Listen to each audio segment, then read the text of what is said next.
Daddy, இவங்க இப்ப start பண்ணிருக்காங்கல்ல ஒரு ஆட்டம், அதுக்குரிய பதில எனக்கு சொல்லி ஆகணும்.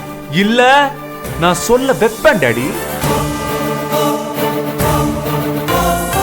நாளையில இருந்து என்னோட ஆட்டம் எப்படி இருக்க போகுதுன்னு மட்டும் பாருங்க. என்னடா என்ன மிரட்டுறியா? அப்படின்னு கூட சொல்லலாம். ஆனா இத பாருங்க, நான் சொல்லிட்டு செய்யற ஆளு கிடையாது, செஞ்சுட்டு சொல்ற ஆளு. டேய் டேய் டேய் டேய் டேய், நீ என்ன ஆளை விட இருந்துட்டு போ.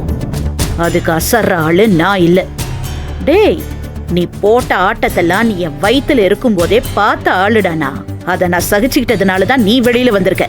ஓ, இதுக்கு மேல நீ ஆட்டம் போட போறியா? அங்க ஓடுறது என்னோட ரத்தம். அது எந்த அளவுக்கு துடிக்கும், எந்த அளவுக்கு கொதிக்கும்னு எனக்கு தான் தெரியும். ஓ அப்படியா? ஐயோ, இந்த உண்மை எனக்கு இது வரைக்கும் தெரியாம போச்சு டாடி.